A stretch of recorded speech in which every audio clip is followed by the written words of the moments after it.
ನಮಸ್ಕಾರ ಅಣ್ಣ. ನಮಸ್ಕಾರ ಅಣ್ಣ 5 ಲೀಟ್ರು. ಹಾಂ ಸರಿ.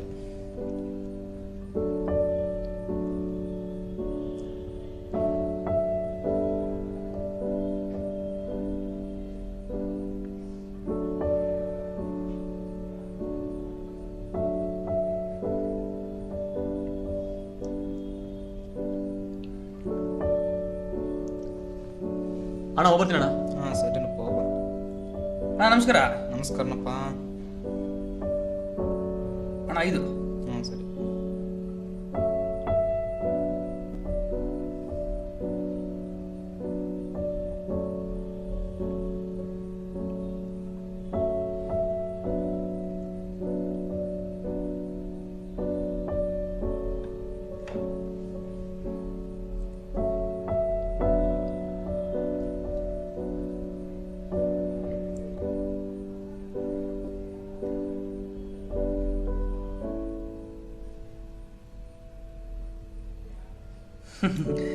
ನಿಜ ನೋಡ್ಬಿರಣ್ಣ, ಹಾಲಿನ ದುಡ್ಡು ಮನೆ ಖರ್ಚಿಗೆ ಯಾರೋ ಕಾಸು ಆಗ್ತೈತೆ ಅಂತೀನಿ. ಅಣ್ಣ ನಮಸ್ಕಾರ. ನಮಸ್ಕಾರ ಅಣ್ಣ. ನಮಸ್ಕಾರನಪ್ಪ. ತಗೋ ಚಂದ್ರಣ್ಣ, ನಿನ್ನ 120 ರೂಪಾಯಿ. ತಗೋ ಬೀರಣ್ಣ, ನಿನ್ನ 100 ರೂಪಾಯಿ. ಇದೇಣ್ಣ 20 ರೂಪಾಯಿ ಕಡಿಮೆ. ನೋಡ್ಬೇರಣ್ಣ, ನಿನ್ನ ಹಾಲಿಗೂ ಅವನ ಹಾಲಿಗೂ ವ್ಯತ್ಯಾಸ ಇದೆ. ಅವನು ಶುದ್ಧ ಹಾಲಿನ ಪದ್ಧತಿಯನ್ನು ಅಳವಡಿಸಿಕೊಂಡಿದ್ದಾನೆ, ಅದಕ್ಕೆ ಅವನಿಗೆ ಜಾಸ್ತಿ ದುಡ್ಡು. ನೀನು ಅದನ್ನ ಅಳವಡಿಸ್ಕೊಂಡ್ರೆ ನೀನು ಹಣ ಗಳಿಸ್ಬೋದು. ಅಣ್ಣ ಶುದ್ಧ ಅನ್ನೋದೇನಣ್ಣ? ಶುದ್ಧ ಹಾಲು ಅಂತಂದ್ರೆ ಅದರಲ್ಲಿ ಯಾವುದೇ ಕ್ರಿಮಿಕೀಟಗಳು ಇರಬಾರ್ದು, ಯಾವುದೇ ಕೊಳೆ ಇರಬಾರ್ದು, ಹಾಗೂ ಯಾವುದೇ ಪದಾರ್ಥದ ವಿಷ ಪದಾರ್ಥಗಳು ಇರಬಾರ್ದು. ಅಂತ ಹಾಲಿಗೆ ಶುದ್ಧ ಹಾಲು ಅಂತಾರೆ. ಅದಕ್ಕೆ ಒಳ್ಳೆ ಬೇಡಿಕೆ ಇದೆ. ಥೋರಿ ಬಾ ಬಿರಣ್ಣ, ನಾನು ಹಿಂಗೆಲ್ಲ ಹೇಳ್ತೀನಿ ಅದೇನು ಅಂತ. ಯಾಕೆ ಬಿರಣ್ಣ ಬೇಜಾರಾಗಿದ್ಯಾ? ನೀನ್ ನೋಡ್ದ ಚಂದ್ರಣ್ಣ, ನಂಗೆ 20 ರೂಪಾಯಿ ಕಡಿಮೆ ಕೊಟ್ಟಿದ್ದು. ಇಷ್ಟಕ್ಕೆಲ್ಲ ತಲೆ ಕೆಡ್ಸ್ಕೊತಿಲ್ಲ ಬಿರಣ್ಣ. ನಮ್ಮಂತವ್ರಿಗಂತಾನೆ ಬೆಂಗಳೂರು ಪಶುವೈದ್ಯಕೀಯ ಕಾಲೇಜವರು ಒಂದ್ ಒಳ್ಳೆ ಕಿರುಚಿತ್ರ ಮಾಡೋರಂತೆ. ಅದ್ರಾಗೆ ಶುದ್ಧ ಹಾಲು ಉತ್ಪಾದನೆ ಹೆಂಗ್ ಮಾಡೋದು, ಅದ್ರ ಉಪಯೋಗ ಏನು ಅಂತ ತುಂಬಾ ಚೆನ್ನಾಗಿ ತೋರ್ಸೋರು ಅಂತೀನಿ. ಒಂದ್ ಕಿತ ನೋಡ್ಕೊಂಡ್ ಬರುವ. 20 ಅಲ್ಲ 30 ರೂಪಾಯಿನೇ ತಗೋಬಹುದು ಬಿರಣ್ಣ.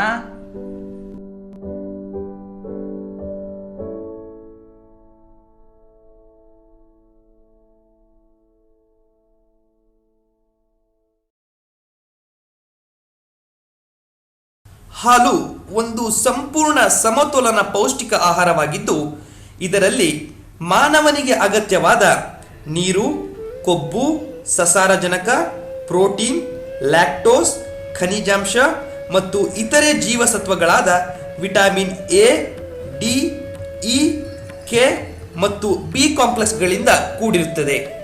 ಆದ್ದರಿಂದಲೇ ಹಾಲನ್ನ ಪ್ರಕೃತಿಯಲ್ಲಿ ದೊರಕುವ ಎಲ್ಲ ಪೌಷ್ಟಿಕಾಂಶಗಳನ್ನು ಸಮತೂಕದಲ್ಲಿ ಹೊಂದಿರುವ ಸಂಪೂರ್ಣ ಆಹಾರವೆಂದು ಪರಿಗಣಿಸಲಾಗಿದೆ.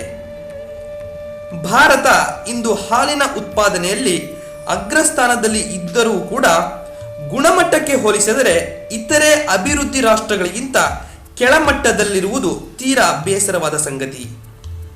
ನಮ್ಮ ದೇಶದ ಹಾಲು ಉತ್ಪಾದನೆಯು ಬಹುಪಾಲು ಗ್ರಾಮೀಣ ಪ್ರದೇಶಕ್ಕೆ ಸೀಮಿತವಾಗಿರುವುದರಿಂದ ಗ್ರಾಮೀಣ ಪ್ರದೇಶದ ಹಾಲು ಸಂಸ್ಕರಣೆಯಾಗಿ ನಗರ ಪ್ರದೇಶದ ಜನರಿಗೆ ಸೇರುವುದಕ್ಕೆ ಕನಿಷ್ಠವೆಂದರೂ 2 ದಿನಗಳನ್ನು ತೆಗೆದುಕೊಳ್ಳುತ್ತಿದೆ.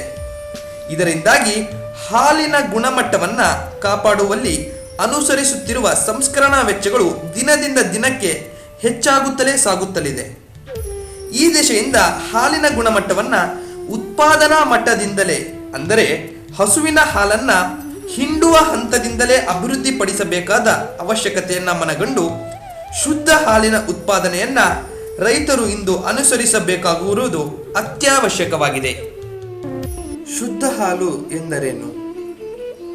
ಆರೋಗ್ಯವಂತ ಹಸುವಿನ ಸ್ವಚ್ಛವಾದ ಕೆಚ್ಚಲಿನಿಂದ ನಿರ್ಮಲ ವಾತಾವರಣದಲ್ಲಿ ಆರೋಗ್ಯವಂತ ವ್ಯಕ್ತಿಯು ಸ್ವಚ್ಛವಾದ ಪಾತ್ರೆಗಳನ್ನು ಉಪಯೋಗಿಸಿ ಸರಿಯಾದ ಪದ್ಧತಿಯಲ್ಲಿ ಹಾಲನ್ನು ಕರೆದು ಸ್ವಚ್ಛವಾದ ವಾತಾವರಣದಲ್ಲಿ ಸಂಸ್ಕರಣೆ ಮಾಡಿದ ಹಾಲಿಗೆ ಶುದ್ಧ ಹಾಲು ಎನ್ನುತ್ತಾರೆ. ಶುದ್ಧ ಹಾಲಿನ ಉತ್ಪಾದನೆಯಲ್ಲಿ ಪ್ರಮುಖವಾಗಿ 4 ಅಂಶಗಳನ್ನು ಗಮನಿಸಬೇಕು. ರಾಸುವಿನಿಂದ ಬರಬಹುದಾದ ಕಲ್ಮಶಗಳು, ವಾತಾವರಣದಿಂದ ಬರಬಹುದಾದ ಕಲ್ಮಶಗಳು, ಹಾಲು ಕರೆಯುವವನಿಂದ ಬರಬಹುದಾದ ಕಲ್ಮಶಗಳು ಮತ್ತು ಅವೈಜ್ಞಾನಿಕ ಹಾಲು ಕರೆಯುವ ಪದ್ಧತಿಗಳು.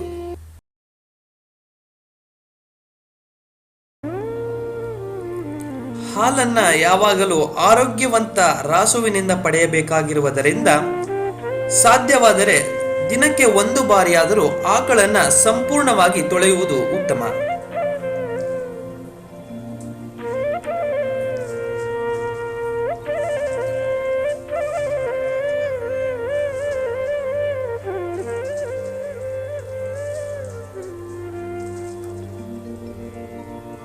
ಪ್ರತಿದಿನ ಆಕಳನ್ನ ಬ್ರಷ್ ಅಥವಾ ನಾರಿನಿಂದ ಉಜ್ಜಬೇಕು.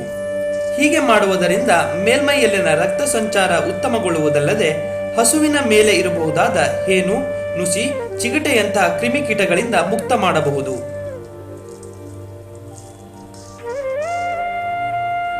ಹಸುವು ಗಂಜಲ ಅಥವಾ ಸಗಣಿ ಮಾಡಿ ಅಲ್ಲಿಯೇ ಮಲಗುವುದರಿಂದ ಹಿಂಬದಿಯ ಜಾಗ ಕೊಳಕಾಗಿರುವ ಸಾಧ್ಯತೆ ಹೆಚ್ಚಿರುತ್ತದೆ. ಹಾಲು ಕರೆಯುವ ಸಂದರ್ಭದಲ್ಲಿ ಈ ಜಾಗಗಳಿಂದ ಬರುವ ಧೂಳಿನ ಕಣಗಳಿಂದ ಹಾಲು ಕಲುಷಿತಗೊಳ್ಳುವ ಎಲ್ಲ ಸಾಧ್ಯತೆ ಇರುತ್ತದೆ. ಆದ್ದರಿಂದ ಮುಖ್ಯವಾಗಿ ಹಿಂಬದಿ, ಕೆಚ್ಚಲು ಮತ್ತು ಬಾಲವನ್ನ ಸ್ವಚ್ಛವಾಗಿ ಇಡಬೇಕು.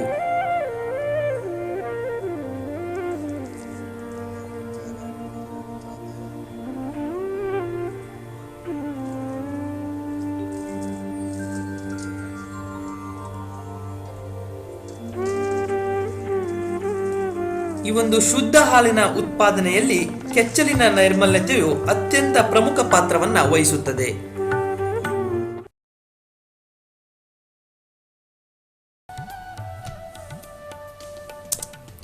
ಶುದ್ಧ ಹಾಲಿನ ಉತ್ಪಾದನೆಯಲ್ಲಿ ಕೊಟ್ಟಿಗೆಯ ನೈರ್ಮಲ್ಯತೆಯು ಬಹುಮುಖ್ಯವಾಗಿರುವುದರಿಂದ ಹಾಲು ಕರೆಯುವ ಅರ್ಧ ಗಂಟೆಗೂ ಮುನ್ನ ಕೊಟ್ಟಿಗೆಯನ್ನ ಸ್ವಚ್ಛಗೊಳಿಸಬೇಕು.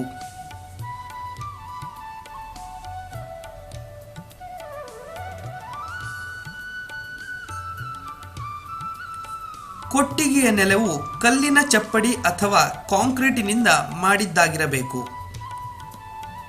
ಇದು ಶುಚಿಗೊಳಿಸಲು ಅನುಕೂಲವಾಗುವಂತಿರಬೇಕು.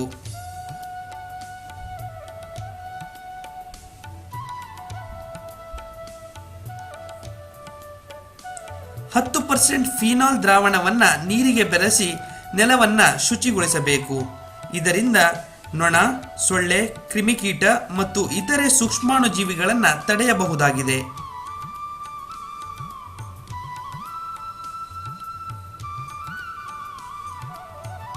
ಕೊಟ್ಟಿಗೆಯಲ್ಲಿ ಸಾಕಷ್ಟು ಗಾಳಿ ಮತ್ತು ಬೆಳಕಿನ ವ್ಯವಸ್ಥೆ ಇರುವಂತೆ ನೋಡಿಕೊಳ್ಳಬೇಕು.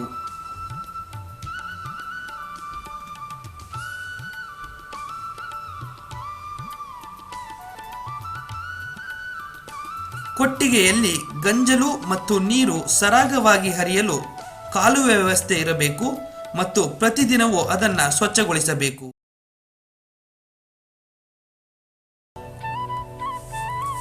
ಹಾಲನ್ನ ಹಿಂಡುವ ವ್ಯಕ್ತಿಯು ಆರೋಗ್ಯವಂತನಾಗಿರಬೇಕು. ಮೇಲಾಗಿ ಶುಚಿಯಾಗಿದ್ದು ಶುಚಿಯಾದ ಬಟ್ಟೆಗಳನ್ನು ಧರಿಸಿರಬೇಕು. ಹಾಲು ಕರೆಯುವ ಮುನ್ನ ಕೈಕಾಲುಗಳನ್ನು ಸಾಬೂನಿನಿಂದ ಸ್ವಚ್ಛವಾಗಿ ತೊಳೆದುಕೊಳ್ಳಬೇಕು. ವಿಶೇಷವಾಗಿ ಉಗುರಿನ ಸಂದುಗಳನ್ನು, ಬೆರಳುಗಳ ಸಂದುಗಳನ್ನು ಚೊಕ್ಕಟವಾಗಿ ತೊಳೆದುಕೊಳ್ಳಬೇಕು.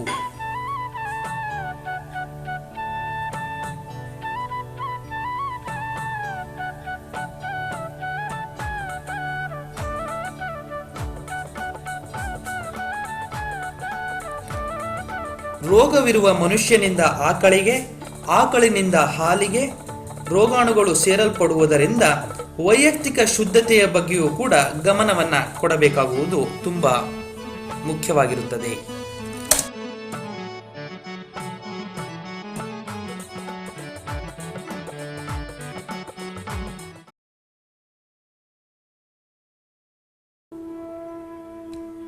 ಹಾಲನ್ನು ಕರೆಯಲು ಮತ್ತು ಶೇಖರಿಸಲು ಪ್ರತ್ಯೇಕವಾದ ಕಿರಿದಾದ ಬಾಯಿ ಇರುವ SS 304 ಗುಣಮಟ್ಟದ ಸ್ಟೇನ್ಲೆಸ್ ಸ್ಟೀಲ್ ಪಾತ್ರೆಗಳನ್ನು ಬಳಸುವುದು ಉತ್ತಮ.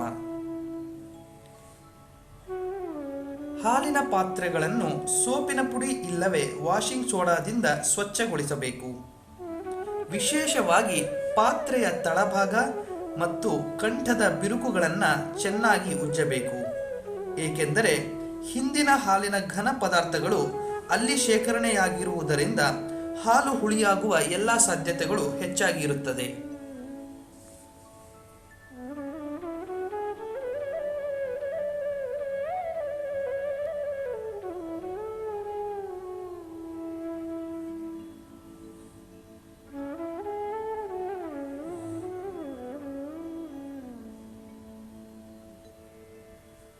ಹಾಲು ಕರೆಯಲು ಕಬ್ಬಿಣ, ತಾಮ್ರ ಅಥವಾ ಹಿತ್ತಾಳೆ ಪಾತ್ರೆಗಳನ್ನ ಸಾಧ್ಯವಾದಷ್ಟು ಉಪಯೋಗ ಮಾಡುವುದನ್ನ ತಡೆಗಟ್ಟಬೇಕು.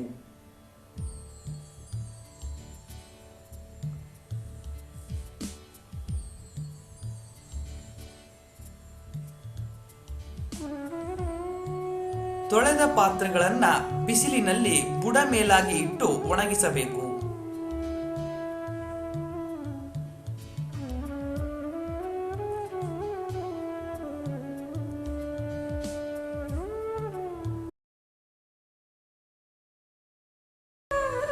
ಹಾಲನ್ನ ಕರೆಯುವ ಮುನ್ನ ಬಾಲವನ್ನ ಕಾಲಿಗೆ ಕಟ್ಟಬೇಕು.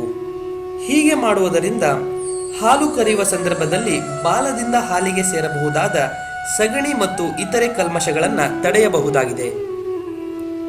ಕೆಚ್ಚಲನ್ನ ಉಗುರು ಬೆಚ್ಚಗಿನ ನೀರಿನಿಂದ ಸ್ವಚ್ಛವಾಗಿ ತೊಳೆಯಬೇಕು. ತೊಳೆದ ನಂತರ ಶುಭ್ರವಾದ ಒಣಗಿದ ಬಟ್ಟೆಯಿಂದ ಒರೆಸಬೇಕು.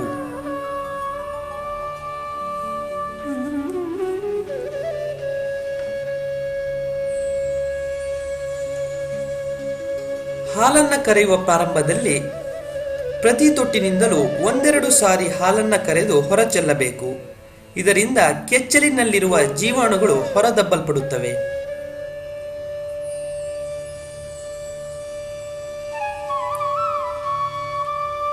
ಪೂರ್ಣ ಕೈಗಳನ್ನು ಉಪಯೋಗಿಸಿ 6 ರಿಂದ 7 ನಿಮಿಷಗಳ ಒಳಗಾಗಿ ಪೂರ್ತಿಯಾಗಿ ಹಾಲನ್ನ ಕೆಚ್ಚಲಿನಿಂದ ಕರೆಯಬೇಕು.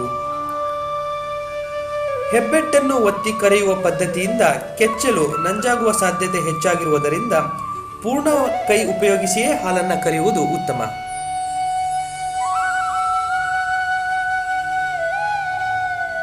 ಹಾಲು ಕರೆದ ನಂತರ ಕೆಚ್ಚಲಿನ 4 ತೊಟ್ಟುಗಳನ್ನು ಕ್ರಿಮಿನಾಶಕ ಅಥವಾ ಔಷಧಿ ದ್ರವಣದಲ್ಲಿ ಮುಳುಗಿಸಬೇಕು. ಈ ಮೂಲಕ ಕೆಚ್ಚಲು ಬಾವನ್ನ ತಡೆಗಟ್ಟಬಹುದಾಗಿದೆ.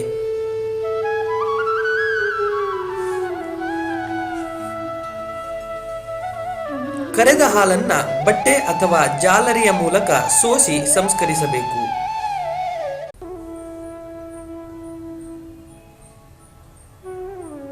ಈ ಚಿತ್ರ ನೋಡಿ ಏನಿಸ್ತು ಬಿರಣ?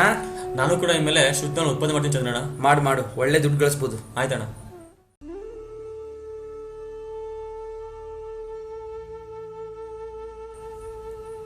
ಓಯ್ ಚಂದ್ರಣ್ಣ, ಓಯ್ ಚಂದ್ರಣ್ಣ, ಓಯ್ ಬಿರಣ್ಣ!